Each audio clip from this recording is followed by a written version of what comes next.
Sorry about that. Good morning, guys. I'm back. Thank you for joining us this morning. SpacePak with Wales Darby on Wednesday. We have our webinar series. Myself, Anthony Tossi, will be presenting. I do have Mr. Rick Costa in the background, so he's kind of like my co-pilot. He'll be dealing with any questions or any issues or certain that might come up. I was mentioning SpacePak is a it's a kind of a topic that's kind of hard to crunch into an hour and a half. So we're going to get this going pretty quickly to get through some of these slides. Again, I do appreciate you guys joining us this early. Just be aware in your dashboard there, you have a handout section, which you'll see the Wales Darby, what we call a residential line sheet, and it has other products that we represent, but it also has our contact information. On the screen, you'll see my information and also Rick. We are the New York side of what we do in the CSG Contractor Services Group. But basically, we're here to help with the design, troubleshoot, almost be influencers too with some of the new products that we see and see applications. So there's been a kind of changing of the guard over the last few years with technology, and it's no different for what the subject is today. So it's going to be a little bit of speed dating. I got quite a few slides. Some of them might be a quick little snap of the mouse just to give you a visual, but hopefully the devil's in the details when it comes to SpacePak. When you understand the premise of what SpacePak is, the high velocity side of what we're going to do with this, static regain, all those things, it starts to kind of build into what the system is. And then it becomes kind of simplified because there's really only two sizes in respect to the main trunk or the plenum and then our ductwork, the 2-inch supplies. And then there's certain rules that apply to that. But we'll get into the DX side, what we can do with the air side, whether it be DX or water. And then we'll get into some of the nuances of air to water. SpacePak has been doing this, I'm going to guess, maybe 8 years, close to 8 years now, if not longer. But they've been now developing, I guess it's maybe the second or even third generation of residential chillers. All right, so residential chillers or residential heat pumps, however you want to call it, they have this divide, where the air conditioning is more the primary and the heating is more the primary, so further north. But they're really good performers, and man, they give us a lot of freedom to do what we like to do in a home, is spread out and do some zoning. So when we use water, it's a lot easier to manipulate. All right, so let's move along. Wales Darby, we're located in 2 locations. Like I said, Rick and myself are in the Islandia here in like central Long Island, Hauppauge, and then we have our other office and supply warehousing in Warren, New Jersey. So we cover a lot of the metropolitan area, cover a lot of ground, and we do a pretty good job at making sure we get in touch with you guys. Phones are never stopping, they're always on, so we can share our phone numbers later, but certainly if you like, on that line sheet, you'll see all the contact information there. SpacePak, SDHV, so it's small duct high velocity. And then we also have, like I said, the air to water, the hydronic. This is going to be an overview. I'm going to call it speed dating with SpacePak. Long history. It's been around for a very long time. It's obviously evolved. It's been through different manufacturers owning it. It's now owned by Mestech, which is up in Massachusetts. And really good people. We love working with them. They're, just personal people to deal with. We all have issues once in a while, and they're not that big in respect of the core of SpacePak. So we can really make things happen pretty quickly with issues or design applications or, questions. So whether it's us locally, wholesale distribution, or even going direct to them, everyone's hands on deck. So it's good. It's a good company to work with. Really nice people. The premise behind small duct high velocity is that there's really 2 sizes, and what we can do with it over traditional is such a big advantage. I know in this area we have these pockets of really dense small duct high velocity installs. I mean, big areas. I'll give you like a Larchmont or a Rye or somewhere down on Westchester side. This is the construction of the homes, and this is just north of New York City. So, you know, people as commuters, they live in these homes, they're older homes, and they want to live with some comfort.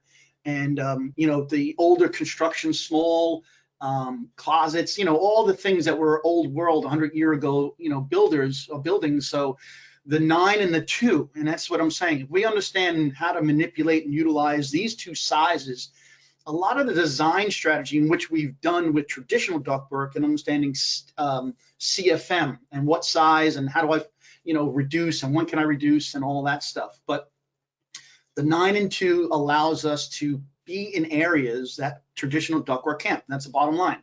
And this slide, I see it's a little skewed here, but yeah, but slide. If you just, you got hit, I think you forgot to share your screen.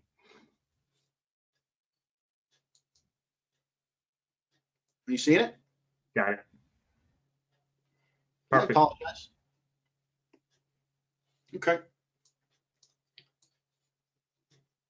Sorry, let me just regroup here. I got something going on. So just to go back, if you didn't see this, I apologize with the Wales Derby, just to show you the two locations, the Warren, New Jersey, and the Islandia. Again, SpacePak, small duct, high velocity. And in the history here, just to give you some visual of the history, 1946, and then throughout to current, all right? And then here's the slide showing the two different sizes. So what I like to utilize here is the amount of BTUs that we could deliver with the 9-inch, and you know, in some respect, what the size would be for traditional. That's where you see the big advantage. So if it's a, you know, a 60,000 BTU delivery with a 9-inch round with one of our units, in theory, they have to be 21 by 9. So the same equivalent to that 9-inch round with what we do at high velocity traditional ductwork, it's twice as big.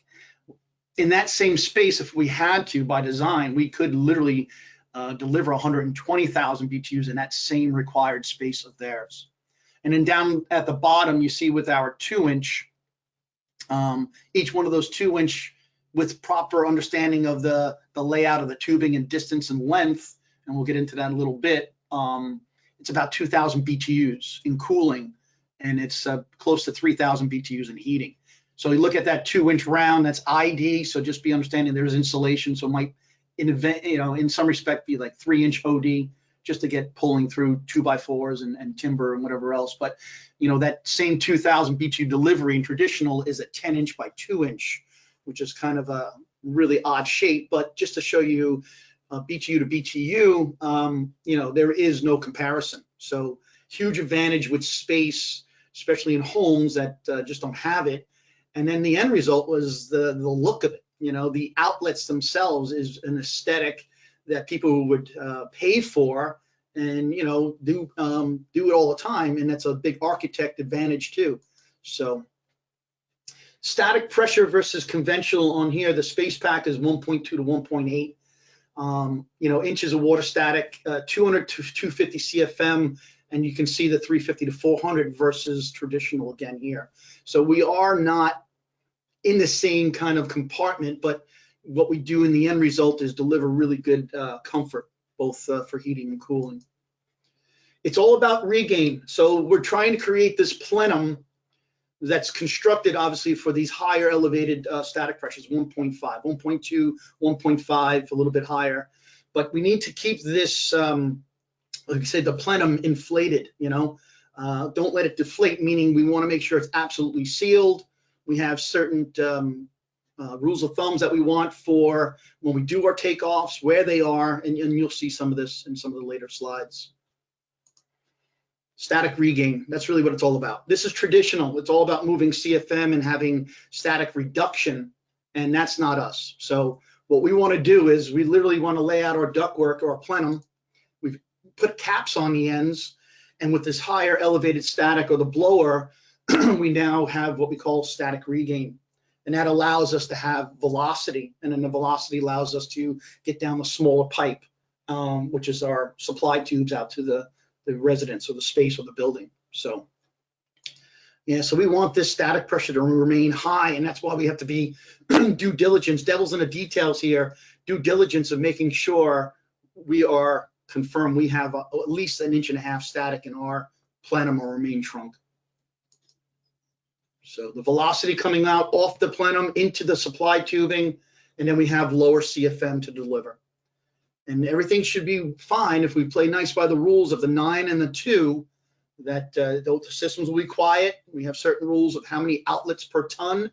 And this is where the material, really kind of tells us, when I walk into a project and the complaint that it's noisy. And I just really simply say, well, what's the tonnage? What do you have outside? What's the air handler? And then let's go count the outlets. And then it really kind of shows itself why, or perhaps, maybe there's some tubing upstairs that got collapsed or restrictions. So when I don't have CFM or airflow, even if I had all the outlets, let's say, you have to start investigating. That restriction of airflow increases through less outlets, which causes noise. And it's a pretty simple understanding in how to troubleshoot or diagnose. Again, it's all about this static. Where to check for static? Let's say a foot off the blower, okay? You just want to make your penetration there, use a manometer, confirm what your static is, know where we like to be in the sweet spot, and things should work out really well with SpacePak. Conventional is this diffuse, throw, and return. And, depending on the season and what we're trying to deliver, we could have this uneven comfort in the space because of, again, the lack of velocity. We're not throwing it into the space. We're kind of just waffling in out of these registers. Again, all about sizing, ductwork, and delivery, and everything that has to go back as, being an engineer when talking about design ductwork. Now here in the Northeast, forever and ever, it's been a more hydronic base, but, anywhere south and out west, ductwork and furnaces and all that is the king, where we still have a lot of hydronics in our area. But the premise is that what I know about piping and pumping and delivery, there's that whole other segment on the other side, and that's with ductwork. But just to show you what they do, they have some imperfections where the comfort isn't as unified throughout the space, and where we use something called aspiration.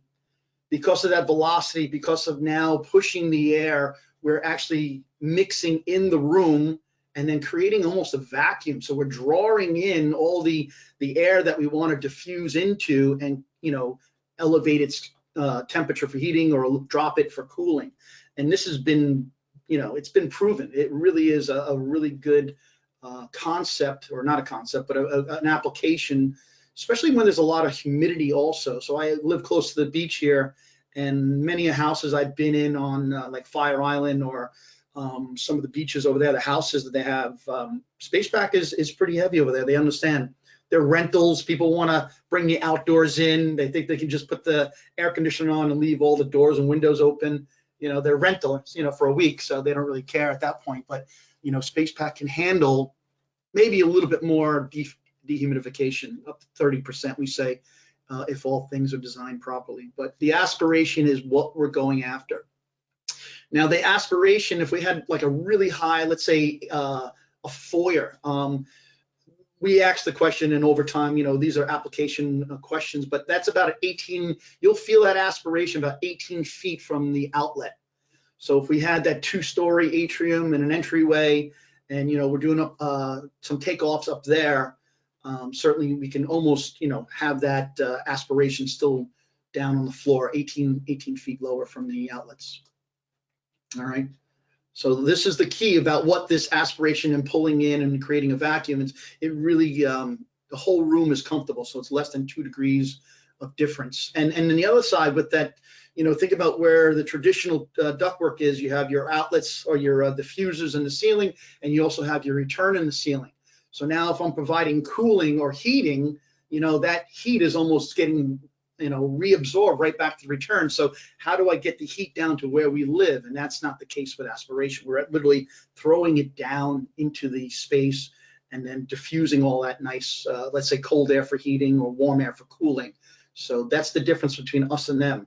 They should literally have a return high in the ceiling, maybe for cooling, and then they should have maybe heating return down on the floor, or high-low registers or whatever. But that's very rare that we can see those designs out there. But SpacePak kind of takes care of that. So here's an outlet. We can do down from the ceiling. We can do sidewall, whether it be a kick space or high up on the wall. Or we can even do a floor. So very versatile. Aspiration doesn't know where it's going or where it's being placed. It just works. So if you understand what the 2-inch pipe, again, some of the things we'll discuss, there's certain parameters that we need to know. How long, what happens if we go longer than the suggested lengths. You know, we have some losses as BTUs. So remember, 2,000 in cooling, 3,000 in heating, that's what we're shooting for. So we would do a room by room load calc. We would figure out, okay, how many outlets for this bedroom? If it's, you know, a 4,000 BTU load, I only need to put 2 outlets in there.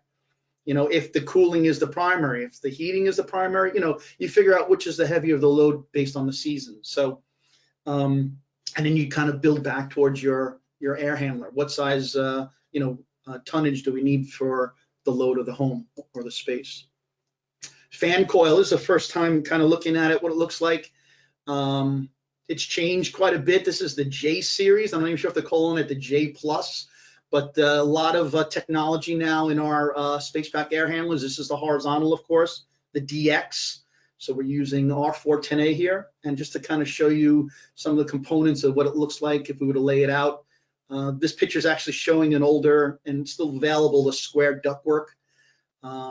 We do have the 9-inch round spiral, which I like. It's just a solid sealed gasketed fitting joint connection.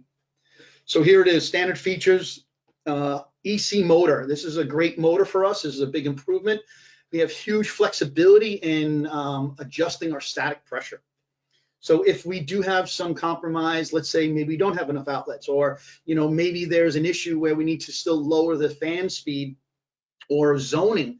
Maybe we have a variable speed outdoor condenser. We can have a lot of flexibility now with the ECM technology and the brand new controller we have on this. So sensors for static pressure, there's a lot of cool things that are coming out just recent with SpacePak. So I don't know, I was saying before, if you guys don't mind putting in the chat, how long have you been installing SpacePak? Is this something you do as a standard? Is it something new you're looking at? So let us know, if you don't mind, how long you've been doing installing SpacePak, if you have been doing it for a while.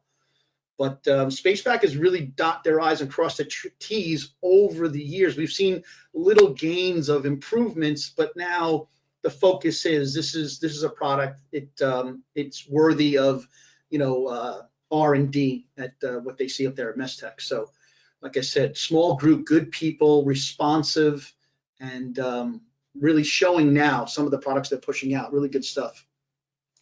Good stuff to take advantage of. If you're not aware, we basically have 3 different sizes, and they kind of cover 2 different BTU capacities. So everything you see, 2430 or 2.5 ton based off of BTUs, 24,000, 30,000, and the 3642, and then the 4860. Now the thing to be aware of is that blower is one size. It slides in and out. So as far as a replacement, they've done this kind of modular approach. Obviously where it's installed, it's in a condensed, confined space. So those are things, if you think later, if you service what you install or for repairs, make yourself aware of what I need for clearances, as opposed to trying to pull the whole thing out, pulling it disassemble and put a new blower in. So there are certain things that we'll have to just learn as we go, and maybe chip our teeth and stumble and fall, and we'll learn for the next time. But nice stuff happening with SpacePak, I got to say. Now, this is the horizontal, and certainly we do have a vertical. And then we also go into the chilled water, which we'll discuss a little bit down the road. And here's just a nice visual, again, that slide out, that ECM blower assembly. The things about SpacePak and why we can do more dehumidification. That's standard with what we do with 6-row coils. The one thing I wanted to show you on the spec sheet, if you look at the height, every single size, the 3 sizes, is 14 1/8 inch wide, or height, they say. And that was by design, because in a, let's say, cutting a return hole between 16 on center studs, there's that 14.5 inch separation if it's, built correctly. So we had the ability to actually cut a single hole and push this up in through that opening, and then go up there, assemble all the ductwork, and almost work backwards, pulling then the return duct and then reassembling our return air grill and so forth to that. So, kind of cool concept way back when as to, hey, we got to make this simple. We got to make this easy. And maybe a lot of people don't have pull down stairs or an actual stairwell to go up to an attic or whatever. But that's just always been a really kind of like, wow, they really thought this out. And certainly as the unit and BTU increases, you can see the width there, 24 to 33, 33 to 43. So of course, more surface area is needed to get the more BTUs out. So that's the width of that unit. And it's got a little bit of weight to it. So it is a little bit of, I say it's girthy. It's, it's gonna not just be a small unit to kind of move around. So just be careful when you're bulldocking this thing up and down and getting in and out. This is a look of the vertical. A lot, all the nuances of the horizontal. Chaff lift thermal expansion valve, which is nice. It doesn't have a check valve, so it's for both a heat pump. It's heat pump ready, so we can do bi-flow on that for cooling and in heating. Again, the ECM blower, I can't say enough about that. It's a good stuff to help us in making some problematic jobs go away. Float switches, yeah, some of the things stainless steel pan now, so they've gotten better at dotting their I's and crossing their T's with stuff like this. I'm not going to kill this. There's a spec sheet again.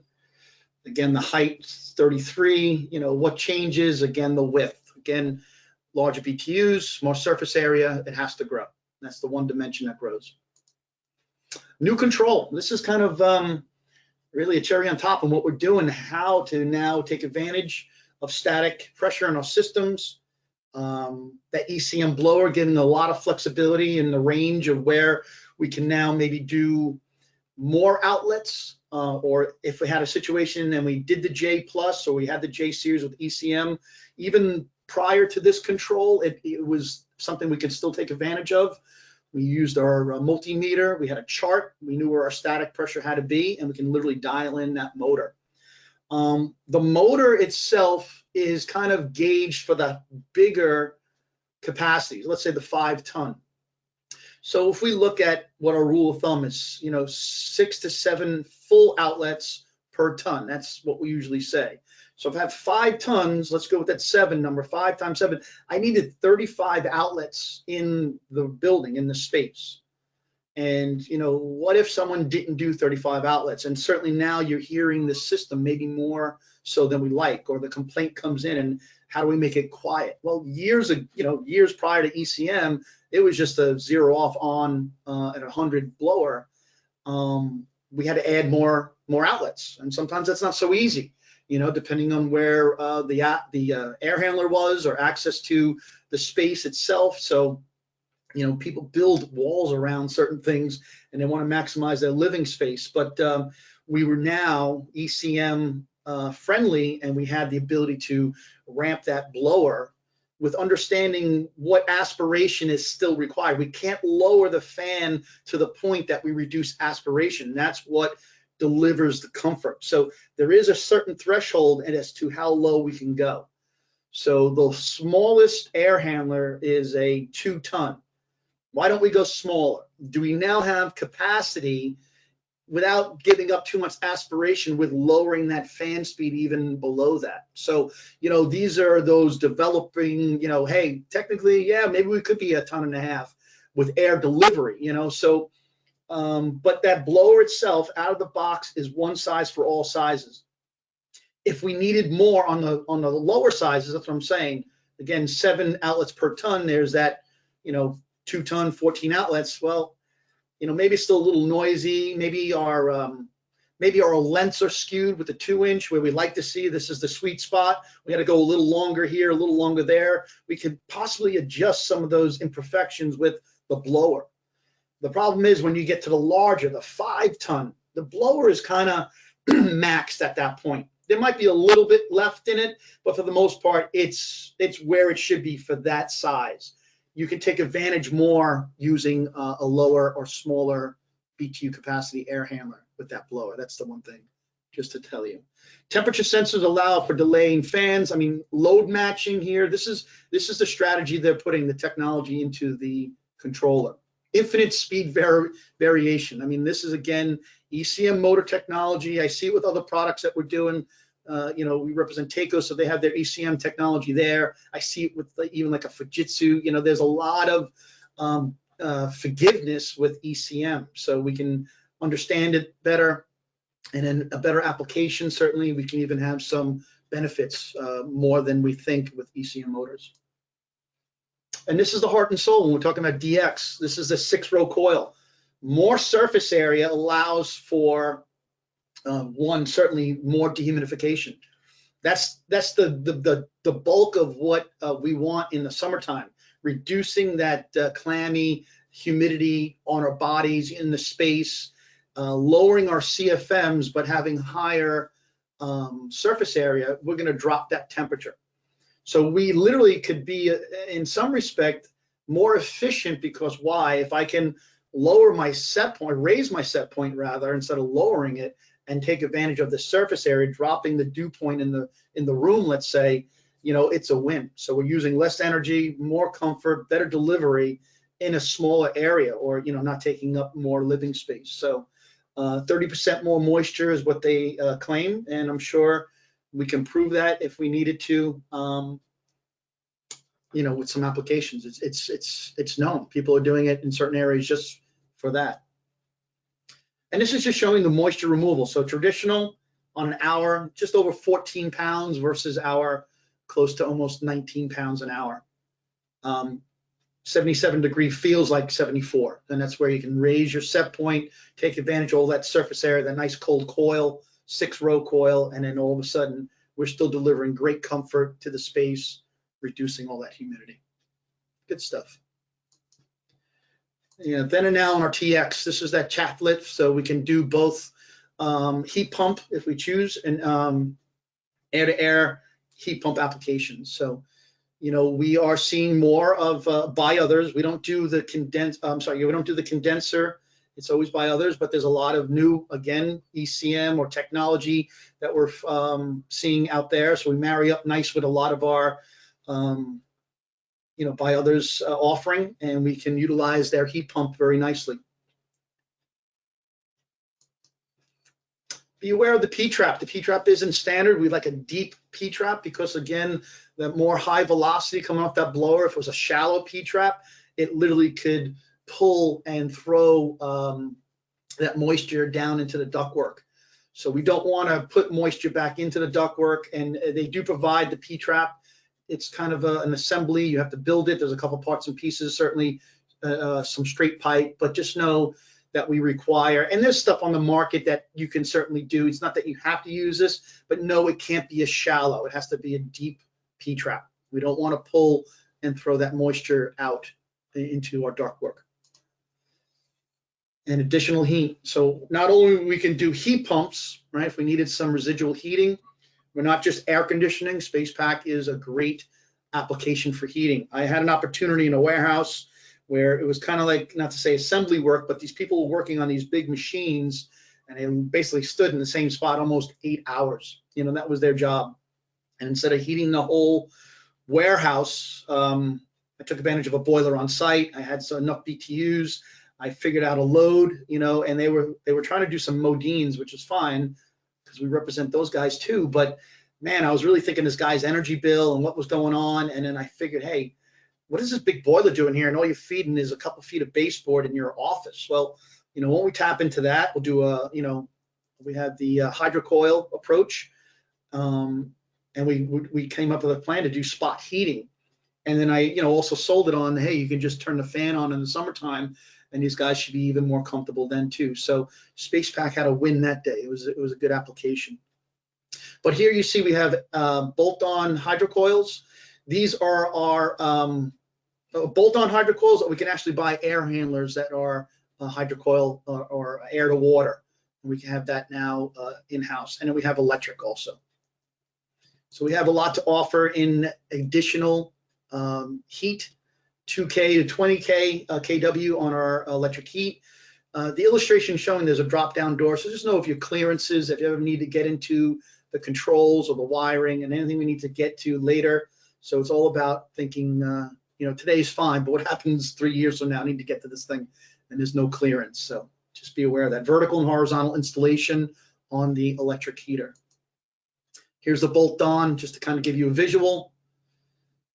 You can see it there on the return side. We do the pumping and piping pretty well with all the products that we can talk about. If you need any help, how do I size my delivery? What size tubing? Please be aware that tapping on the coils typically doesn't represent the size pipe required, right? So there's distance, there's head loss or head resistance, and all the things we have in what we do on the hydronic side applies here. And this is, again, vertical or horizontal. It's nice and clean as far as marrying up with the air handler, matches nicely with the cabinet.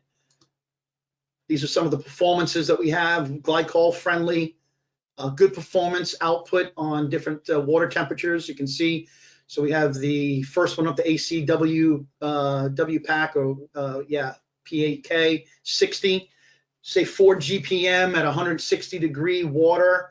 It's about 46,000 BTUs. So we can cover a lot of ground even with some of these smaller small coils, smaller air handlers. Nice piece of equipment. Good construction. This is just a little picture here showing you some of the performances again as a visual. Be aware, air vents, drain plugs, install the coil right side up, and also indoor air quality. We play nice with some ERVs, HRVs. There is a strategy in which and how to tap off our main plenum or return, and then also indoor air quality with some by others air filters, cleaners. So we have some concerns that we will cover. Aftermarket air cleaners, okay to use.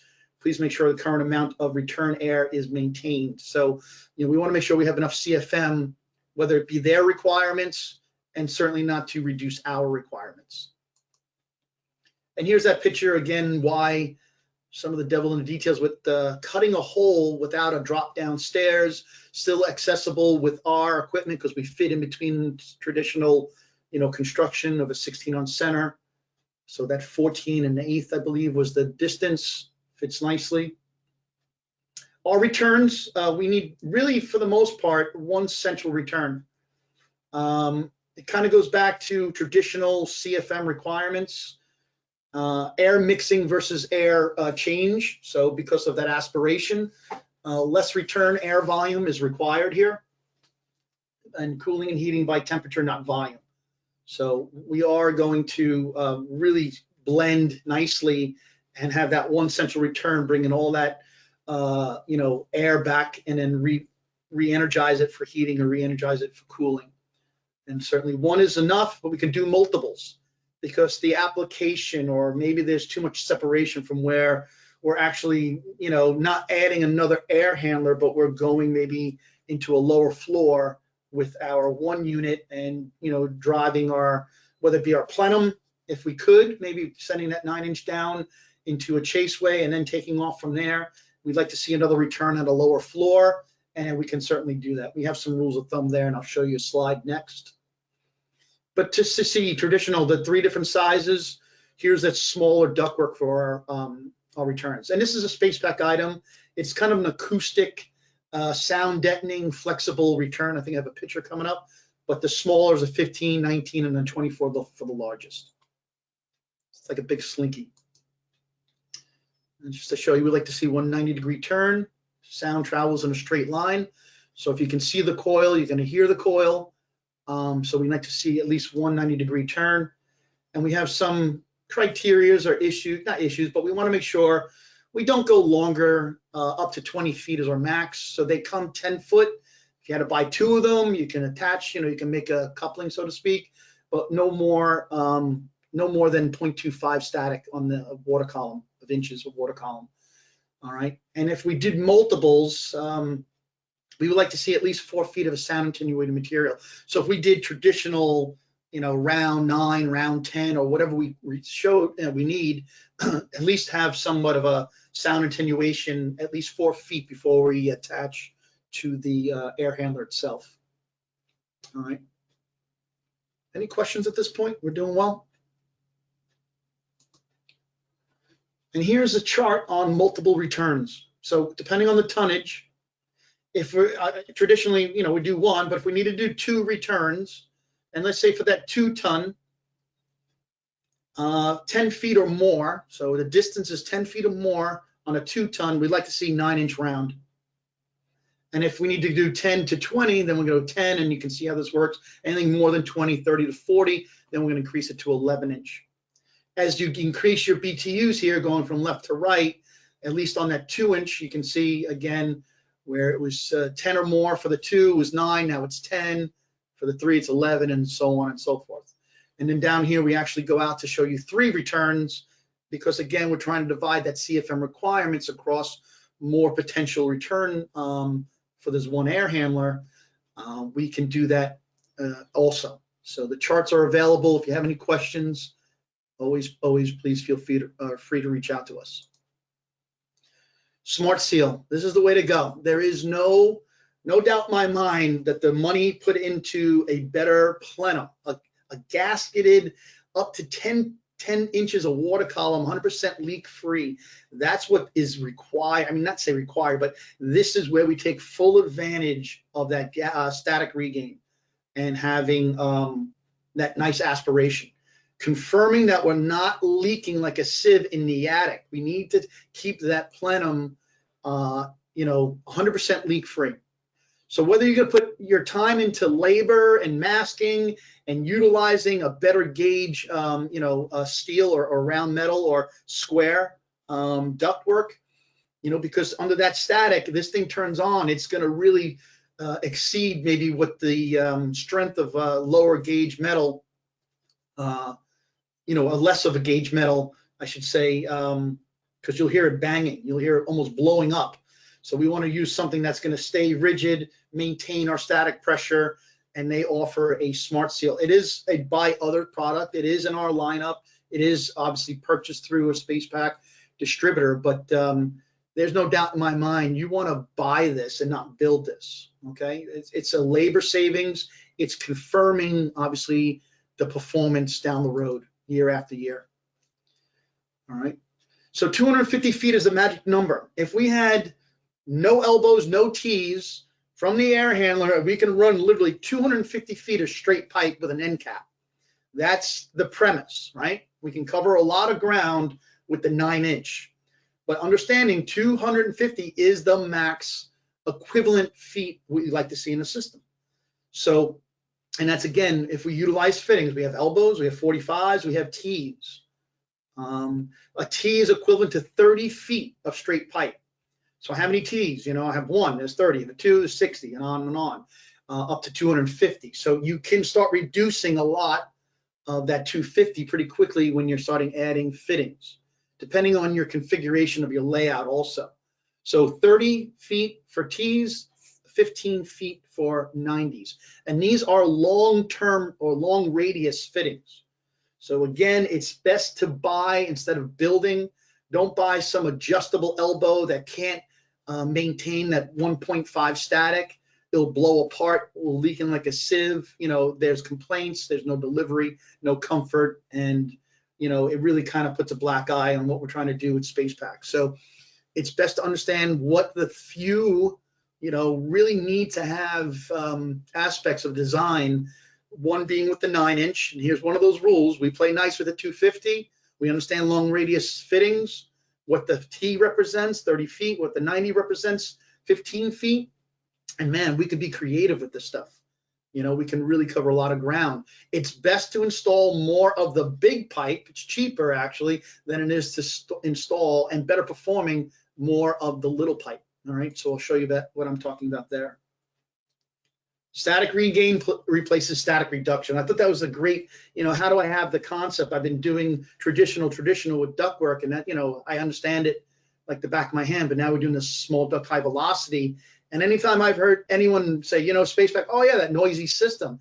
And, I got to shake my head and I go, yeah, it's just, it's not the case. Someone did something wrong. So as long as we play nice with these certain parameters with the 9 and the 2, X amount of outlets per ton, we can make our systems really quiet as well. Again, allow simpler rules of design. Understand the 9, understand the 2. It's not a lot of engineering per se. We can have some, more the skilled labor that we need installing SpacePak, because it's pretty understandable once you get the concept of what the 9 represents and what the 2, and where you can kind of bend the rules a little bit. So yeah, of course, because I keep all the nice conditioned air in the ductwork for delivery, we're using less energy, of course. So it's higher efficient for that. And more plenum, less duct increases profit for you guys. So that's a good thing. Sounds like expensive, man. That looks expensive. I don't know if I want to use that stuff. Trust me, it's well worth the price. 64 square inches is the rule of thumb we'd like to see, regardless of your configuration, if you want to use something other than round. So as long as you have that 64, we're playing nice with the main plenum, the plenum itself, okay? So you can kind of, cheat here, you can transition there, whatever we need to do to get through some hard spots, or they added an addition, the old attic, they didn't allow, how do we transition from the old roof line to, whatever we see out in the field, as long as we play nice with 64 square inches, we're playing well with the performance. And here's a good picture of what an elbow long-term and a coupling and the actual spiral duct. I don't know if that's our spiral duct. I think that's just a visual someone took a picture of. And here's a little bit of a makeup on some of the configurations. We do have 45s, 90s, caps, T's, and couplings, and certainly the straight pipe. Straight pipe is 6-inch long, 9-inch, obviously comes pre-insulated. I believe they give you about 10 feet of insulation. So if you have to make a cut, if you have to transition over a T, they allow you then to kind of pull it back over the fitting that we have attached. Insulation is provided with all our fittings, and tell you this gasketed system is a bulletproof approach to delivery with small duct high velocity, absolutely. So we have to calculate, okay, if I'm going to do 250 feet, imagine that straight run with a cap at the end. How many couplings do I need? Well, if there's 6 in sections, for every 2 sections, you need 1 coupling, so it kind of adds up. I think they're sold in boxes of 5. So all these parts are available. SpacePak SKU, price sheets are available. Wholesalers could have box quantities. If they sell it individually, if you need just a single piece versus a box, that's a local decision. That's not something SpacePak. But leak resistant, 100%, up to 10 inches of water column. And that's really going to know we're solid and delivery down to the space. 0 loss. And I just put this as a reminder, just to show you again. This is when the devil's in the details right here. This is one of those moments. If you do this right, move on to the 2-inch. Once you get your mindset, what you need to do, you don't deviate from it, your performance will always be there. And this was a slide I kind of created just to show you we do have this, what we call an 18-inch rule. In that regards to 18 inches off of the air handler with our ductwork, we don't want to see any outlets. So that 18-inch rule applies to entering a T, leaving a T, no outlets there. Certainly, again, any fitting, a 90, a 45, we have this 18-inch little safety zone called the red zone. And then our 2-inch takeoffs, and I apologize, let me just clarify, it also goes for the end caps. I never want to see an outlet like in the cap itself. I've been on jobs and talking about deflating the balloon. There is no static ring gain when the air is just going to go right through that cap. And now we just deflated the balloon, so to speak. We want to keep that static nice and high. So keep your outlets, your 2-inch supplies now 18 inches from any fitting, including caps. And then the 2-inch takeoffs, as you're using your hole saw or making a penetration into that plenum, keep those at a 6-inch on center. So if you have a 9-inch plenum and I have an outlet here, 6 inches next to it, I can actually put it on almost offset to the other side. So you can really take advantage of how small can I go? Material has a cost. How do I reduce cost? Understand where the cheats are, but staying within the performance, we can do a really nice job in keeping everything tight. That being said, the 2-inch, like the 9, has certain parameters. We like to see between 9 and 15 feet is the sweet spot for our delivery, the 2-inch now, the outlets. Can we go longer? Yeah. Are we going to give something up? Yes. If we need to, we can. We might need to add another outlet because of the BTU delivery now is reduced. The CFM now is less. So that's coming up in the next couple of slides. We'll talk about that. So that's where, if we understand the 9 and we understand how it, works with the 2 and what we have to do with the 2-inch supplies, this is a pretty forgiving system. And it kind of tells you when you did something wrong. So, first indication is there's no comfort, no airflow, or maybe it's a wrong size. We need to do a better load calc. But the other thing is sound, noise. And when you hear that, you kind of, what's going on here?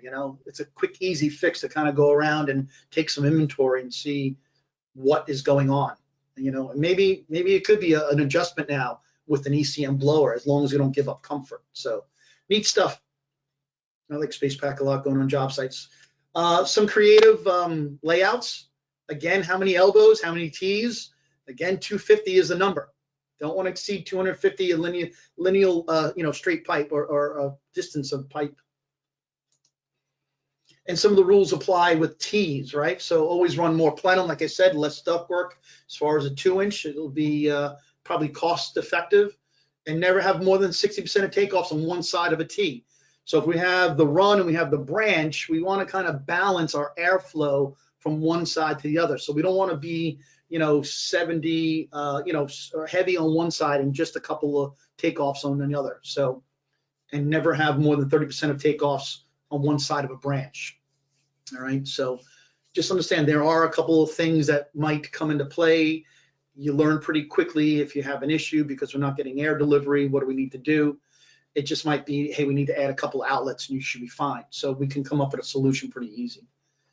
You may reduce the size of the plenum by one size after a T. You never want to reduce the T off of the plenum. You want to go into the T. If you're, let's say on the run, you go through the run and reduce it down one size, or the branch, or even into the bull. If you run into the bull and then you leave a full size T, and then you reduce down one size if you need. So there are some 7 inches out there. We have some very old SpacePaks still running and going, and now we need to replace them. So there is a little bit of a transition. Well, what if I have an old system and it did have 7-inch duct? Can I still utilize the duct work? Yes, ... So there are some retrofit guidelines that we need to be aware of. And I do have a little bit of a slide coming up on that also. All right. I hope all this is kind of registering. I know it's like a little speed dating, like I said, like an hour and a half, and it's a lot to cover for what we need to show. It's a little bit of a teaser this morning, but certainly I do have a slide with SpacePak actually offering certification class. This is not a certification class. The factory is going to go virtual. They have 3 subjects a month. It's a limited edition, 20 attendees per session, and I have the information at the end of the presentation today. So just to reiterate, some of the 18-inch rules apply. The 70-30 split when dealing with a T or somewhat, a branch, and maybe doing some dividing of an attic space or the space itself for delivery. It doesn't make sense to do it one way or the other. We can use one T, go down here 20 more feet, do takeoffs for that side of the house, depending on the configuration of the building itself. But that 18-inch rule still applies. It always does. We want to make sure we're not deflating or having that static regain being reduced. So that 18-inch rule is really what that's all about. So I can't say more about the 18-inch rule. And again, always confirm your static pressure. Just in the end all be all, it's like, well, what's your static? And 12 inches off the air handler is a good spot, so we know exactly what static we're dealing with as to why we're having problems or why we're having a comfort issue, delivery, or whatever it may be. So proof is in the pudding with SpacePak and knowing for sure what your static is in the plenum. So here's the retrofit slide I was telling you about, old to new. I mean, that's the I don't know, that might be a B or a C. We're on J now, J plus. So yeah, if we had this old system and we want to retrofit, do we need to rip out everything?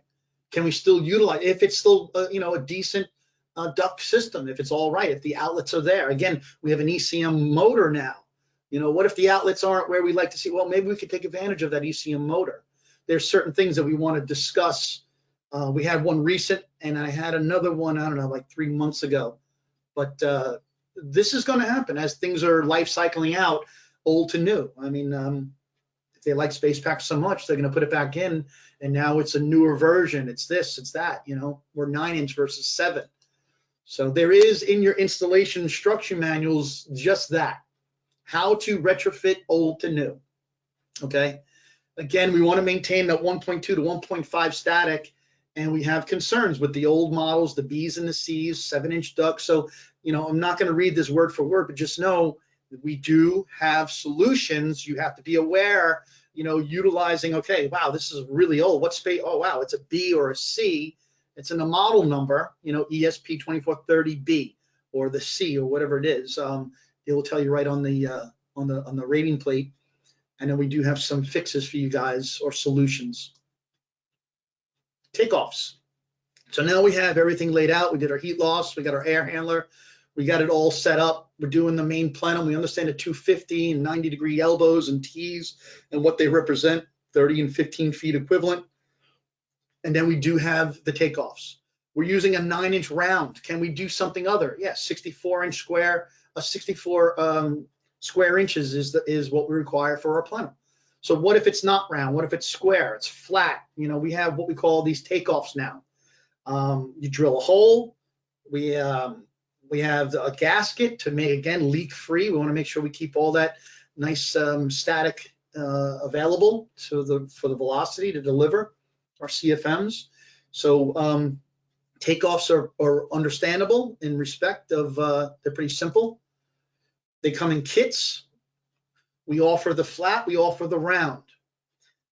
My understanding is, and I think this is still true, even if you had a flat duct, rectangle, square, whatever, the gasket is so thick because when we use a round plenum, our takeoff has a concave shape to conform to the OD of the ductwork. It gives you a nice heavy, I don't know, it's got to be at least an inch, call it 1.25 inches maybe, thick gasket. And I think if we had to in a pinch, we could probably get that to work pretty nicely even on flat ductwork. Okay.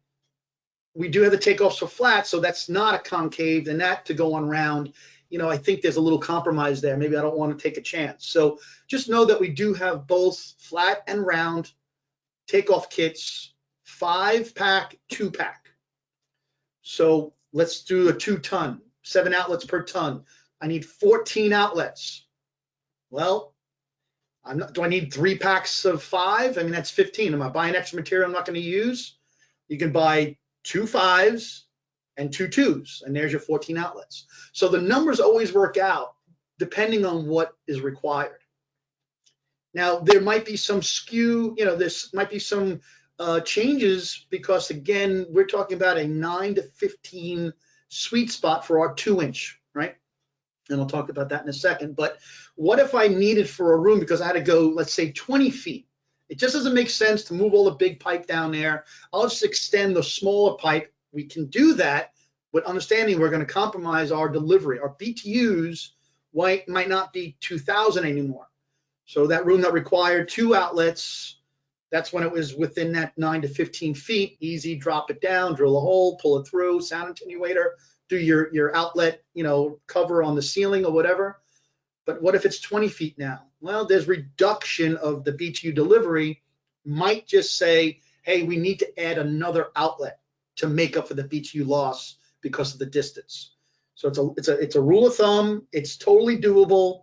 It's just adding more material. So just understand where biggest bang for your buck is when we're doing these installs. It's a little bit of a layout. You got to understand what your parameters are, whether you're working from downstairs doing a heat loss.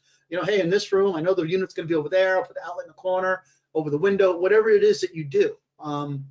Just know we can make up for some, issues with length. This is how we want to make a nice solid connection with our takeoffs. It's a 2 1/8-inch hole saw, so it's pretty easy, understandable tooling. We do use a unique plier It is a SpacePak, part, has a BM number 6998. It's a reverse acting, so as you squeeze it, it actually spreads. And what we want to do with that green clip, there's little channels in our takeoff, and they kind of slide up and in, and now they're loose. And we have to kind of compress that gasket enough to get this clamp to grab the inside of our plenum. And then when you release it, there's 4 clips per outlet. Use all 4. All right. Again, keeping the static regain. I don't want any leaking right at the plenum as our takeoffs are being attached. So this is not the time to skimp and I can do 2. No, use 4. They give you 4, you use 4. There's 4 little channels there. Use them all. And you guys, if you ever been doing SpacePak, it can get pretty tough and your fingers get a little, beat up if you think you can just kind of push it in. And then to actually pull them back out, if I needed, for whatever reason, I can't imagine why I would want to move it. But the truth is that they're pretty locked in there, nice and tight. And I like this as just as a visual to kind of show you where's the sweet spot on the round duct. Do I just want to go right at like 9 and 3? Do I want to do a 12 and have my ductwork come up and over and create a bend, potential kink? So you're understanding if I'm on the floor of the attic, now I'm best to kind of have that takeoff like you see in that upper illustration there. I call it a relaxed position. Maybe it's like, not 9, maybe it's like 8 or 7, something like that. So now when I connect my supply takeoff, it has this nice little droop to it, and then I run along the floor. There's not these hard, sharp turns. So just, understand there's good, better, best scenarios. All right. You can see the plier when we're pushing or, again, utilizing that plier to really attach those fasteners to the inside of the plenum. You know when you did it right. You just feel it. Sometimes in the past, I'm trying to think what ductwork it was. I'm going to say this. I think it could be easy to think you're on the inside of the pipe. In theory, you're between the insulation and the outside of the plenum. So, just confirm that you're actually inside the ductwork. You'll get a sense of feel for that. So, and here's the first look of our SpacePak 2-inch supply. The picture to the left is 100 foot. Think about this. How do I maximize material? It's costly, right? There's some material cost to this. I'm talking about the 9 to 15 is the sweet spot for these takeoffs for supply tubing. So if I divide 100 by 10, there's 10 10-foot segments. And if you base your design based off of that to be what I need to use, plus, remember this, it's 10 feet of straight pipe or this flexible pipe, plus a sound attenuator. So 10 and 3 is 13. So we can do a lot with a 100-foot coil. This is R6 now. The insulation R value on this is R6. That comes in a 100-footer. If by code, we need by code an R8 insulation, maybe an unconditioned space, and they're inspecting and they need R8, that comes in a 75-foot coil. So the inside, the aluminum spiral, it's kind of like somewhat of a spiral where it's intertwining. That's the same, regardless if it's R6 or R8. But just know, how can I maximize and not have material loss? Well, it's a 100-foot coil. Make 10 10-footers. And then you make up your takeoffs on the plenum. We give you these takeoff kits, again, for the installation kits, rather, for the now supply tubing. Let me just move forward here. So best length balance, 9 to 15. Shorter than 9 works. We have some reduction, these orifices that we can, if we need something to make the pipe that's short look longer for balancing, we do have 3 different reduction orifices. They be aware, please, they go at the plenum. They go at the plenum. They don't go at the outlet in the space. How many times, if you've seen this yourself, you've been on a job site, it's like, man, this thing is really whistling. And you start looking up in the outlets like, what's with the orifice doing in the living room? You visually see it and well, you have high velocity trying to go through these small little holes here, not at the plenum, it's going to cause a whistle. So, it's an unfortunate thing. Hopefully that homeowner's not around or hearing or watching what we're doing, taking them out. But now we need to almost go back up in the attic, undo what we did, put the outlets there, and then reassemble. So it's not such an undoable thing, but it's just best to know, do it once, do it right. The orifices go at the plenum takeoff, not at the outlets, okay? Longer runs work if more runs are added to make up for the CFM loss. So again, we like to see that 9 to 15 or do the 10 footers with a 3-foot sound attenuator. But what if I did need to go longer? Well, we're giving up CFM, so now we need to add another outlet. The room needs 4,000. We could have got away with 2 full outlets. Yeah, we're now running longer off the plenum away, to the room. It might need or require a 3rd full outlet to make up the difference.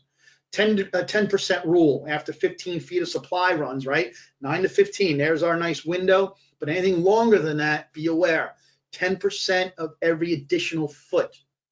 10% of every additional foot. So 10% of 2,000 is 200 BTUs, right? So if I need that 4,000, I do the 2 full outlets. I'm now, only delivering 3,600, BTUs. So do I need another full outlet? Maybe I need to run something, and maybe I now need an orifice. I need to maybe do a 50% reduction orifice at the plenum. So just know how we can kind of get it done even with some longer distances. And again, I mentioned the R8 availability, which is in a 75-foot coil. Just to show you a side section of that, this is R8. So looking at the OD now, it's not, like we say, oh, this fits in a 2x4 wall, Well, I don't know about pulling R8 through a 2x4 wall when it's over 6 inches OD. You're going to start tearing all the insulation and everything else off. So just know what you're dealing with, or maybe we could use R8 in the unconditioned space, and then if we need to, and even cost of material, transition back to R6 when we're going down into conditioned space. That's totally, a viable option also. So I'm not going to really kill this again. Some of the outlets, we do have some nice options, which standard is the plastic. It comes with the kits, the spring clips, the screws, the outlet itself, and then we do have some linear slot diffusers as an option too. Everything is kind of a snap, a twist lock, I'll say. So the takeoff at the plenum, it is what it is, round or flat. It has these kind of fingers that now we marry up when we make up our 2-inch. Let's say we cut it into 10-foot sections. I'm going to give you another little installation outlet kit. You kind of push it into the back end of the 2-inch, tuck in your insulation underneath this little collar. Maybe you want to tape it. Again, it's all about sealing and keeping the static in the pipe and not allowing it to leak out. That has male fingers. The takeoff has female. It goes in, twist lock, right? So now that's attached to the plenum, and our 10-inch with the sound attenuator and all that is running out. We'll make another connection with the sound attenuator on the other side. If you choose to, at the takeoff, maybe you want to put another strip of tape around that connection. Again, more is better here. And then the end result is looking up, whether it be in the ceiling, the sidewall, or the floor. We have these outlets. I'm not too sure about linear slot diffusers on the floor, but we do offer some nice wood covers also. Rule of thumb, or some things to be aware of, because there's aspiration, it literally is a column of air. Be aware of your traffic areas, people walking, sitting. Maybe they have certain desks or workstations or whatever with papers blowing around. Most things that we are understanding with moving air in the space. Never put outlets where people blow on someone, of course, right? Sleeping over a bed. You can't help that. All right, well, they change their furniture seasonally. I mean, do you go to that far and say, well, how do you live in your home? Well, what do you mean? Well, do you move your furniture a lot? Like, oh yeah, twice a year, my wife, she likes to see the sunlight, whatever. So all of a sudden she moves the bed in the winter here and she moves it over there in the summertime. So, do you go to that far? I mean, just understanding it's possible. Well, we moved the furniture and now a complaint's coming in. Well, what changed? Summertime. All right, never block outlets. Again, reducing an outlet, putting a piece of furniture over an outlet. Someone putting their school bag every day they come home from school. School bag goes over an outlet in the floor, and all of a sudden, now where's that CF going to go? To another another area. It has to be distributed through other outlets, less outlets. Now the noise happens, So it's kind of like a hunt and peck sometimes, like, well, what's happening? I'm in the house now, it sounds fine. All of a sudden the kid comes home, drops the bag, and I was like, wow, what the hell just happened? Yeah, what changed? Nice off of corners, give yourself at least 6 inches. That aspiration will still work, but we like to give it, as much area, but to keep it, aesthetically, people want them tucked off in the sides or whatever, but give yourself off the corners, at least 5-6 inches would be nice. An aspiration will still work, whether it's sealing a floor. It doesn't know where it's being installed. CFMs here, if we had a balanced system throughout all our outlets based off of tonnage, and that's 6 to 7 full outlet rule of thumb here, these are some of the CFMs that we want to acquire, right? So 2 ton, we said that, 7 outlets is 14. More is better, but there's more material. The more outlets, the more quiet, right? So we're saying 6 inch here. So 2 ton, 6 full outlets per ton, only 12 outlets, delivering that 440 CFM.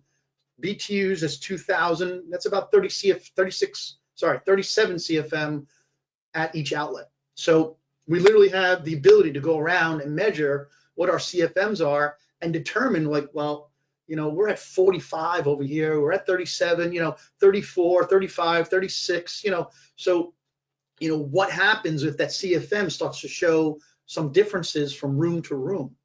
It could be the length of the outlet upstairs, again, something more than 15, and then we have reduction. So, hey, in order to get the BTUs, the CFM has to be here, we might need to add another outlet. And you can see from size here, 2 through 5, again, using the 6 full outlets, 5 times 6, 30. So you got to understand, what the materials now, as you're building your bill of material, quoting a job, you did a quick heat loss. I'm hoping you're not just assuming what was once there. The house has maybe changed over the last 20 years. So, it's always best to do your own heat gain or heat loss. But the rules apply. 37 CFM, we can achieve that. We're going to deliver 2,000 BTU per full outlet with that 9 to 15 length of our 2-inch supply. Again, going back to the 9-inch plenum, somewhere between 1.2, 1.5 static.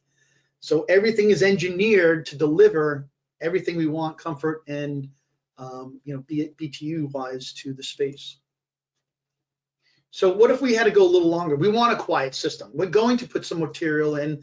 Maybe the guy, I don't know, it's sound. Sound is important to him. It's got to be quiet. They told you this is something we were looking for. We don't like this noisy stuff. We want to. So what can we do instead of doing the 6, 7, which is keeping the material within reason, and they're willing to pay for it. 10 is the max. We want to make sure we don't reduce our CFM so low, right? The 37 is the nice area. We like that. That's the sweet spot. But if we start doing more outlets, reducing CFM per outlet, we can reduce the aspiration, and that's what we can't lose. That is what is the heart and soul of what we're doing with a small duct high velocity, that blending and mixing and throwing that air into the space. So just know, again, very flexible. We have a lot of give and take, but that aspiration kind of drops off something less than 22 CFM. So, again, we did a 40-foot run. We put a little meter up there, and yeah, it was sitting like at 20 CFM, and we're wondering why the space isn't comfortable. So, there are things that will show its ugly head pretty quickly if we don't understand the CFM delivery. And here's just a couple of pictures. We do have a nice small radius 90-degree that's easy to, let's say if we're going up in a wall, a 2x4 traditional wall, the clearance that this allows us without reducing our CFM or our airflow, it's an accessory. It's attached to our sound attenuator here. You don't get both. It's a separate item.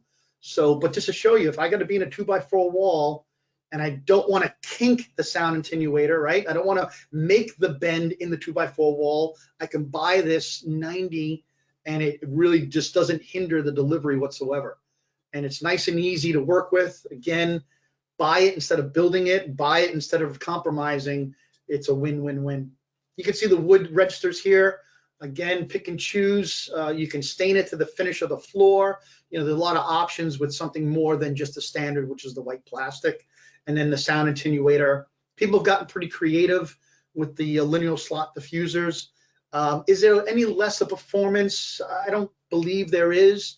They give you the nice wall bracket so you can mount it nice and secure inside the stud work. So good stuff here.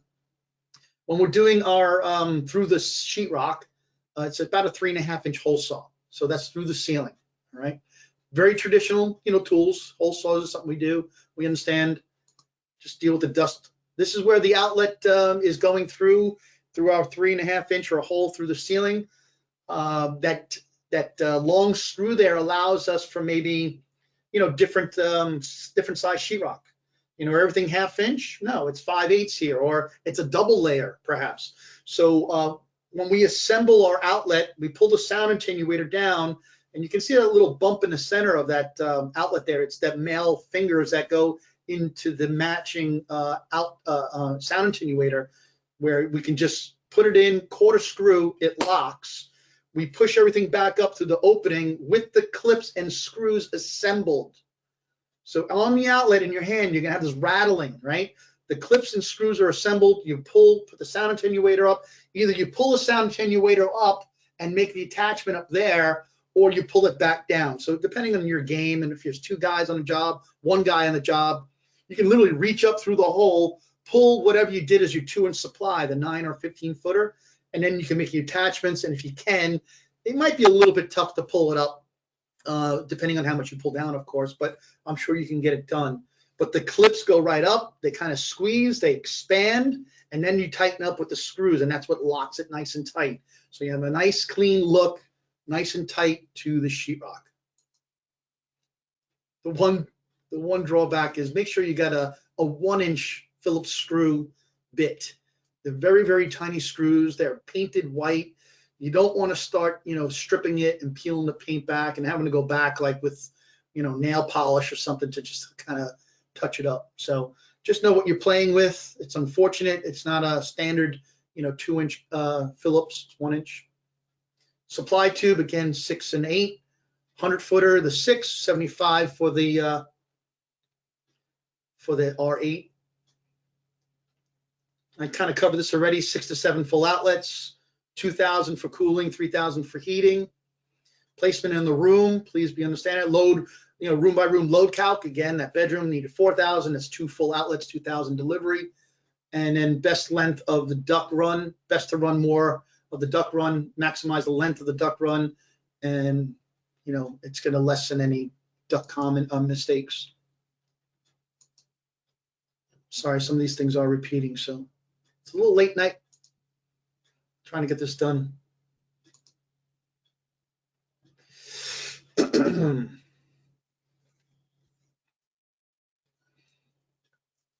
Kind of covered this before, but a 10-inch loss, 10% loss. 15 feet, as you look down on this chart here, it's anything less than 15, we're actually going to deliver more CFM or more BTUs. But as you go further out longer, we're going to have those losses. So we just don't want to we don't want to reduce our BTU delivery, especially if the load requires it.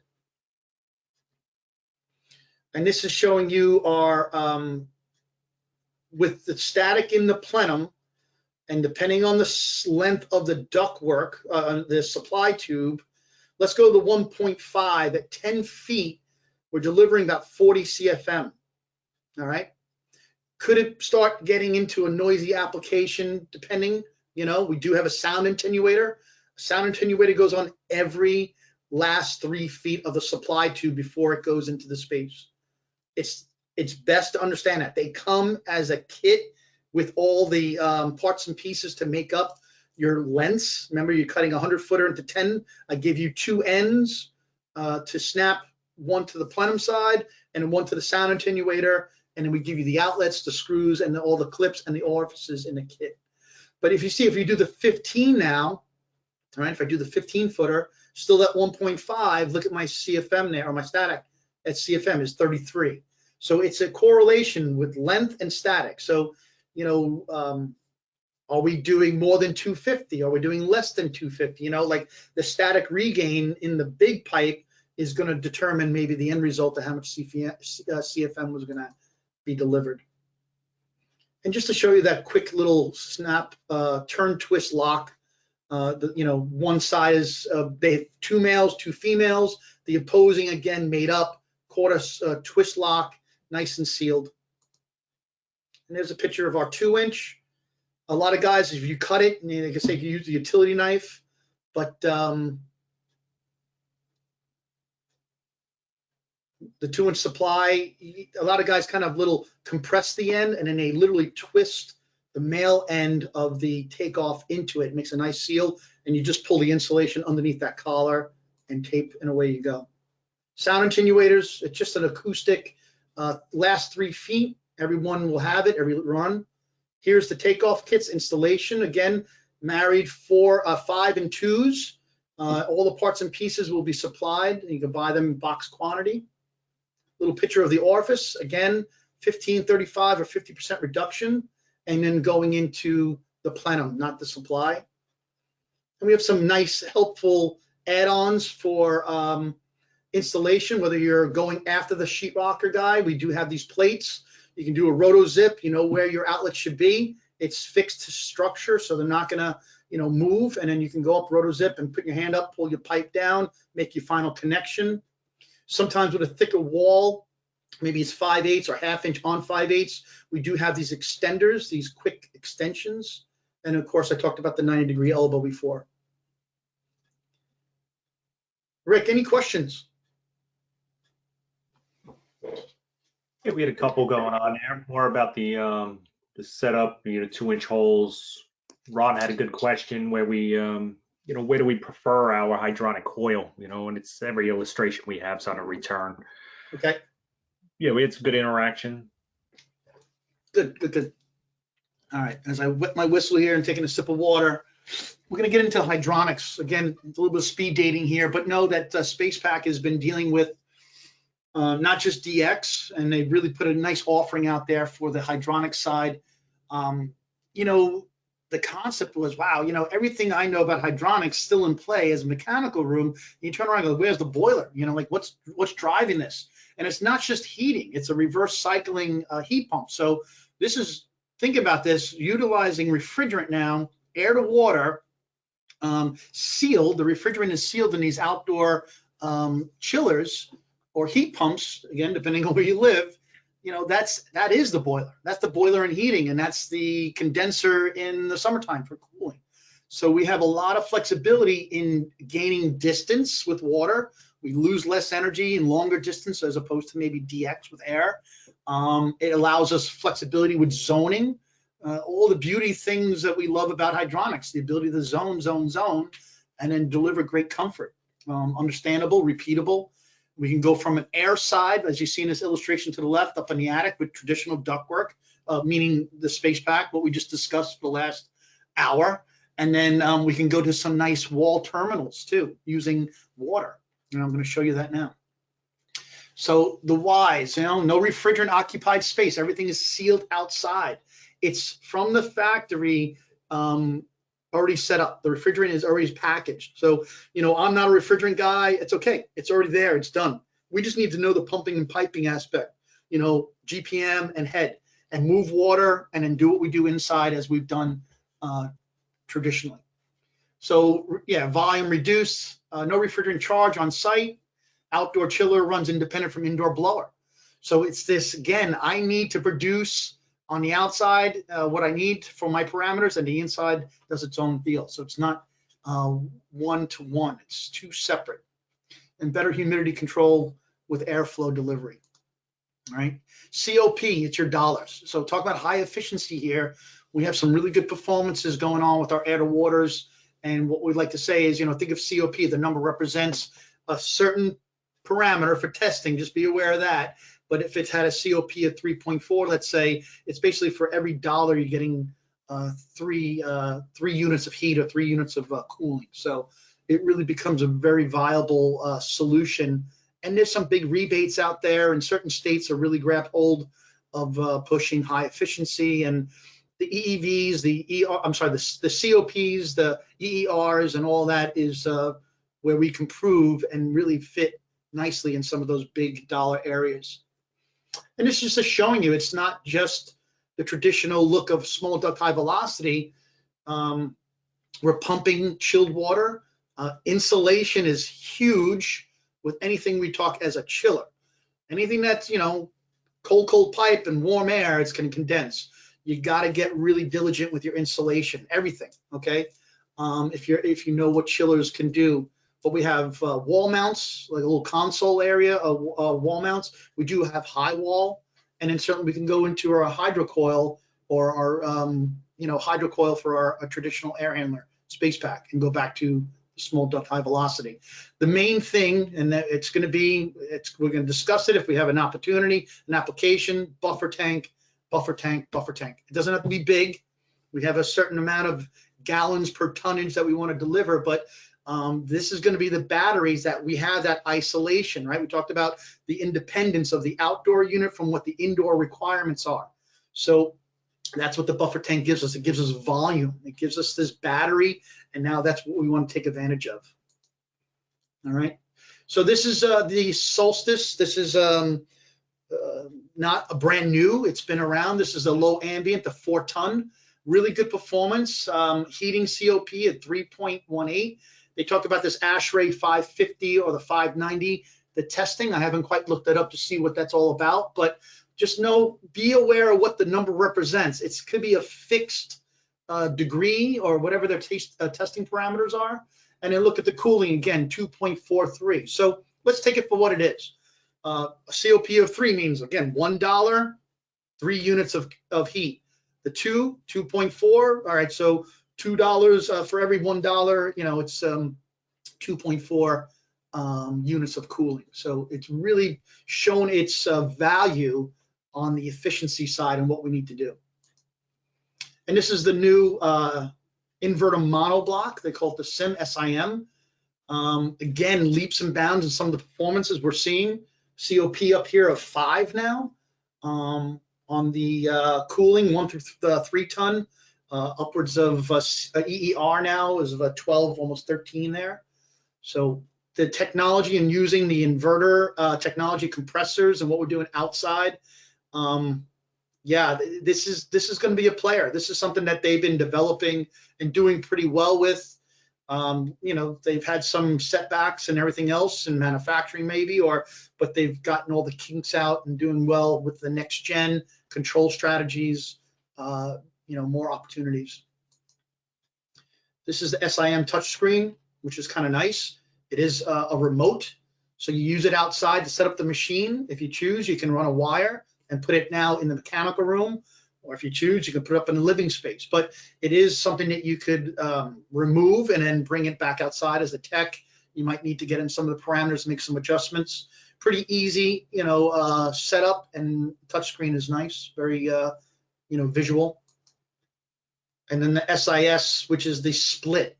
This was, I guess, 2 years concept introduced at one of the ASHRAE shows. It's coming soon. We're waiting to see this thing. With traditional the monoblock and the original Solstice here, let's go back.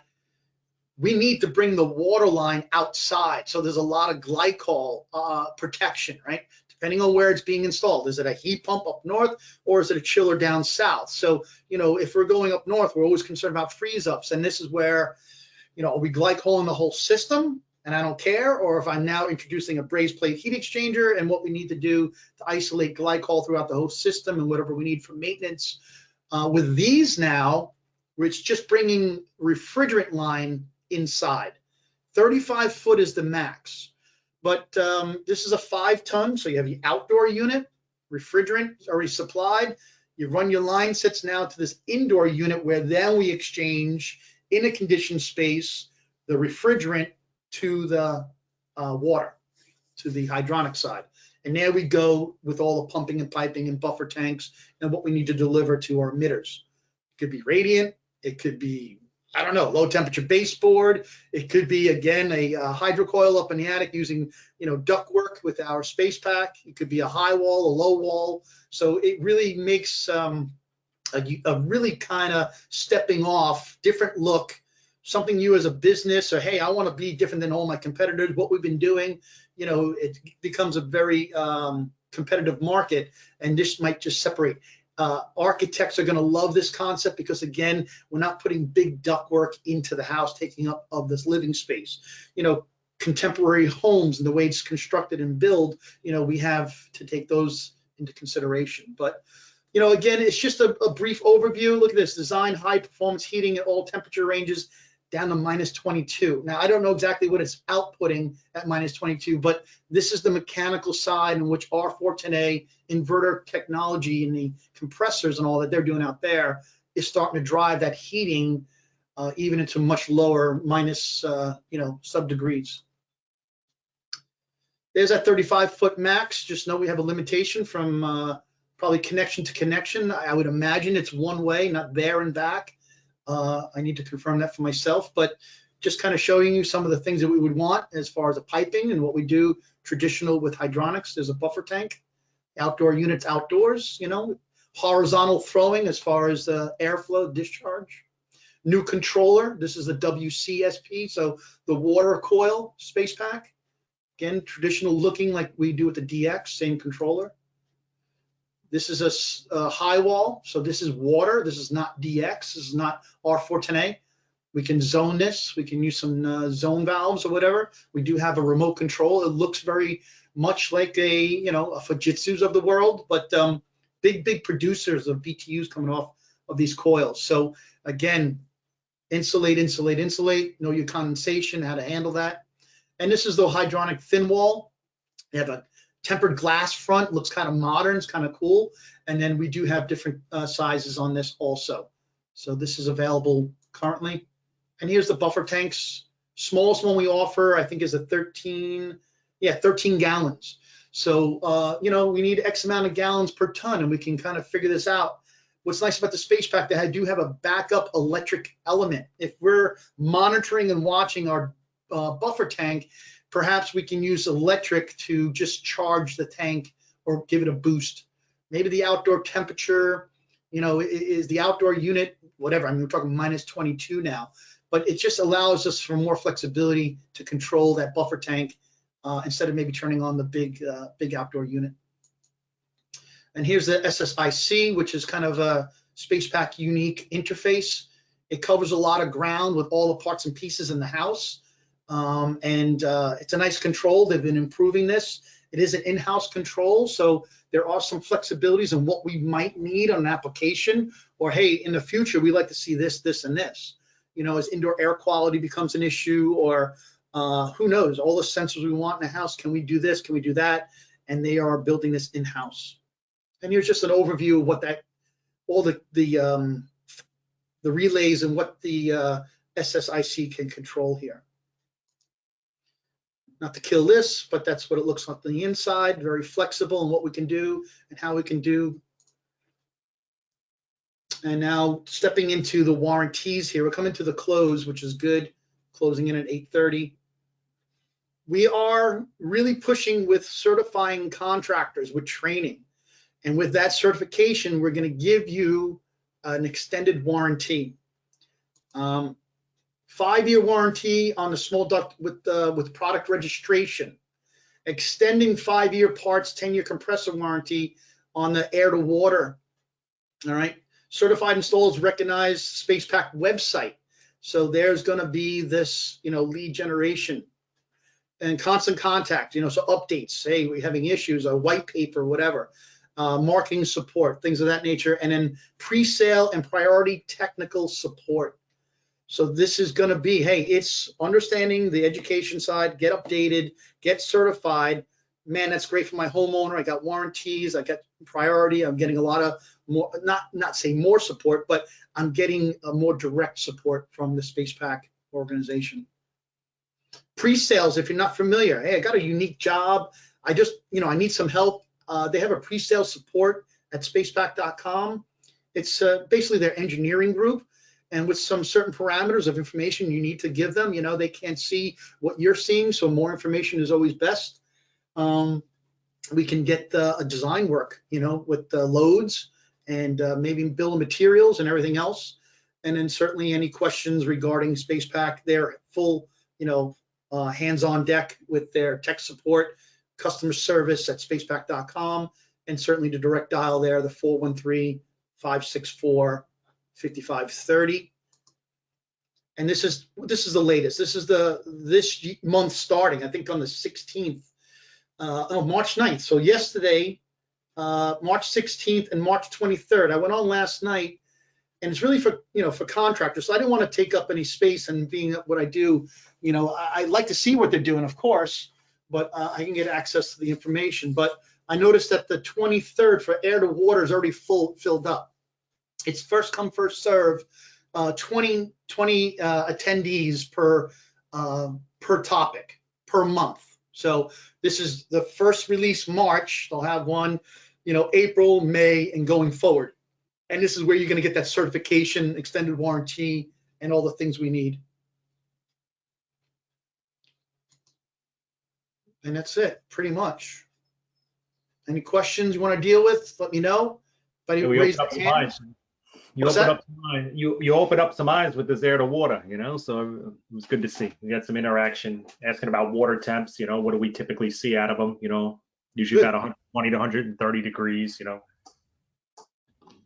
Yeah, it worked out good. That's one of the things with the air to water, I know you and I talk about it all the time, and I think a lot of people just have this, I don't know where it comes from, but they have this understanding that you need 180 degrees, in a hydro coil, to heat a home, and 120 degrees, 130 degrees, BTUs are BTUs, it's not the temperature, so. Well, we just did a hydronics class for another organization, and it was that whole magic number 180Y.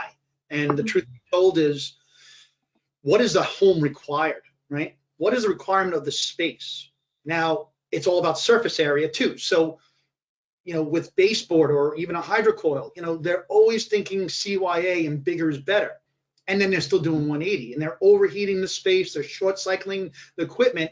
And the fix is, and we were talking about condensing boilers, right? You need to lower water temperature. Well, how do I get the heat out of baseboard? You need 180. That's not the case. There's a chart, and it shows you. It literally went from like 200 to 120. And of course, the BTU output changed, but a room loss calculation, X amount of baseboard already installed. It's putting out twice the amount of BTUs. Comfort is not there. Maybe it's even too warm. That could be a complaint. And then lowering water temperature and still getting BTUs out and satisfying the load, we win. And that's the same. That applies to everything we do. The more surface area, the lower the temperature to get the BTUs out is definitely achievable. Yeah, like Dave and Ron are saying, 180 degrees was cast iron boiler, so they didn't condense, right? And like Dave said, going from steam, went from steam to hot water. Now we got air to water heat pumps, and it's only going to get better with the introduction of CO2. We'll see some higher temps and be able to do some domestic and all that fun stuff. 100%. If this is your first time kind of eyes on with the air to water, this is not time to put your horse blinders on. Oh, this is great, I'll never do it. You need to start seeing what the future of what energy is in our country and what's going to happen. And eventually, we need to spread our offering, because it's going to be what they're going to be asking for. And if we limit ourselves and saying, I don't know, I can't do, or, get involved now. SpacePak has seen this. I guess it's elsewhere. They're bringing the technology here. There's other people out there. Don't get me wrong. It's not just SpacePak, but in my realm, in my, ability to touch it, these guys have been involved at least 8 years, I think, maybe even longer in development. I don't know, but they're now jumping to next gen. They're doing some cool stuff. Yeah, I think one of the advantages a lot of the plumbers and the heating guys have is, they already know the pumping and piping, number one. And number two, you're dealing with sealed systems where we're not touching refrigerant. So in many cases, you don't need a refrigerant license to install an air to water heat pump. So once it's not the split system where you're doing line sets, Yeah. So self-contained, you don't need to know anything about refrigerant, The split, I think, is going to be maybe more than a monoblock. I don't know. I just like that concept. I don't have to deal with glycol now. There's certain things that I start picking off. I'm like, yeah, I want to know more about that system where I bring the transfer from refrigerant to water inside.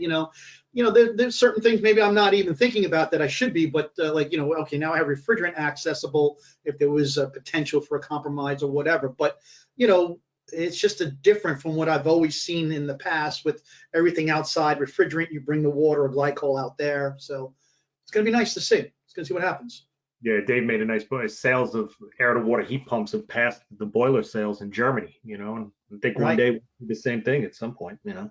Well, that's what I'm saying. There's a lot happening in the world, and not to say it's too far out from happening right here, in the United States. So don't put the horse blinders on. Be open to everything and just get involved, whether you do it or not. To make yourself aware and walk into a project.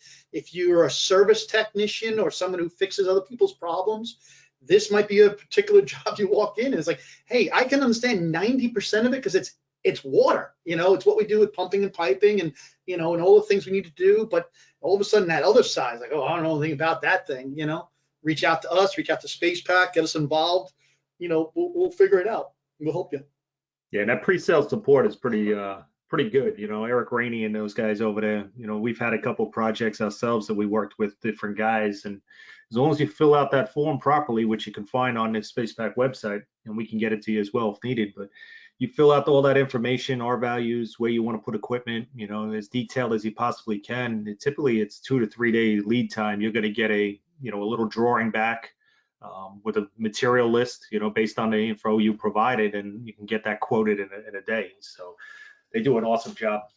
Yeah, they definitely readjust their focus on SpacePak not being what it was 10 years ago. They put R&D, they put money, they put resources, people, and it's a small group and they all talk. So that's nice. And then Rick and myself, we are constantly in contact with those guys. Like I said, they're really good people up there. So anything else? I got a couple things. What type of heat exchanger is the air to water? Just in the heat pump itself. I think it's a shell and tube. You talk about the monoblock, air to water?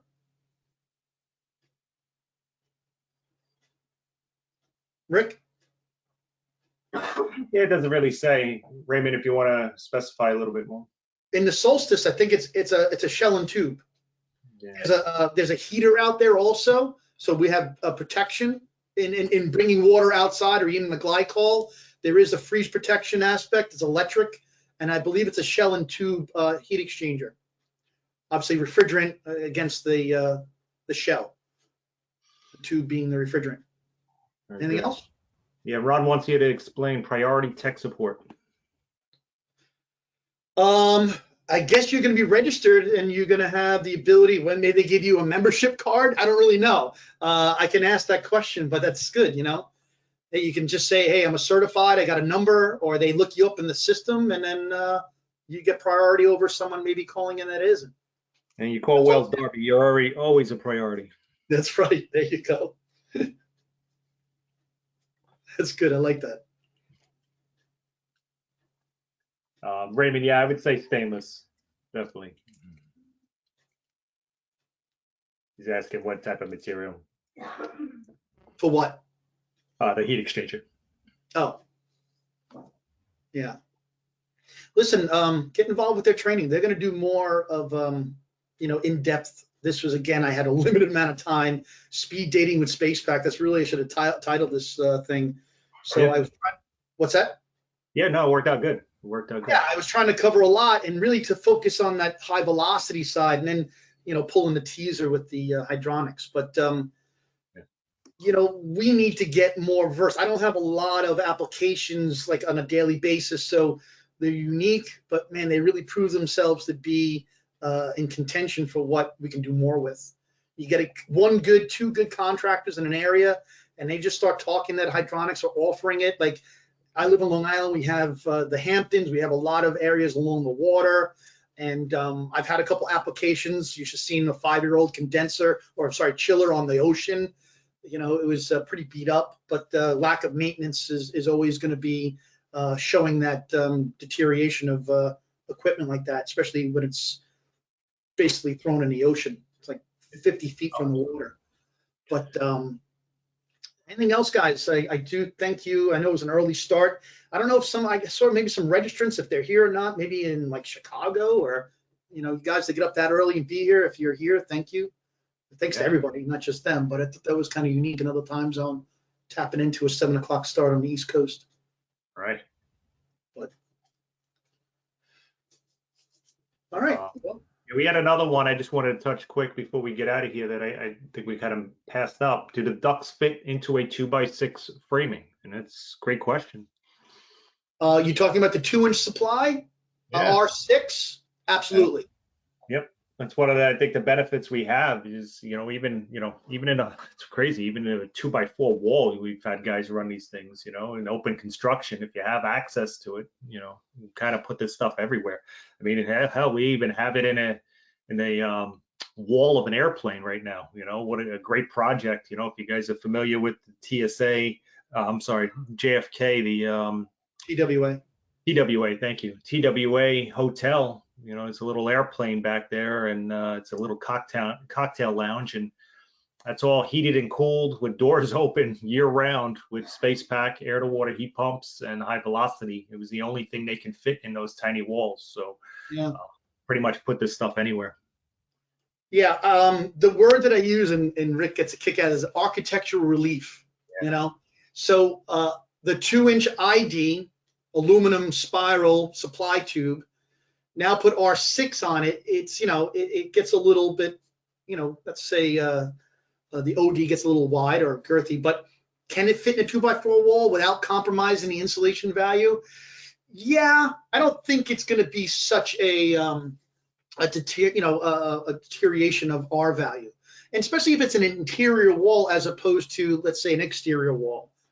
So you have to pick and choose in what we need to do. I was on a project, an old wood construction. I think it was a balloon construction, 100-year-old. The timber was, I don't remember if that outside wall, it wasn't 2x6, and I don't know if it was even 2x4.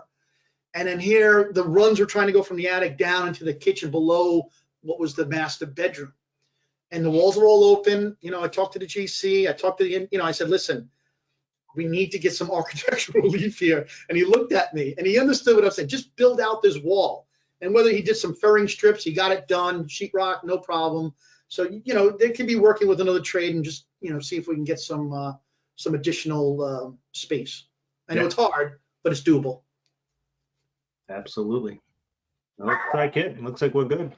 All right, gentlemen, thank you very much. Don't forget to take your handouts. We have tips and tricks in there. It's a little cheater, a little reminder, some of the things we covered in today, but certainly reach out to us if any questions here in New York or in New Jersey, Wales, Derby, and we'd love to talk to you. Thank you very much. Recording, just to touch on that real quick, if you guys want the recording, you can always join us at hvacinsiders.com. You'll find all our recordings to the webinars, so appreciate it. Be well, guys.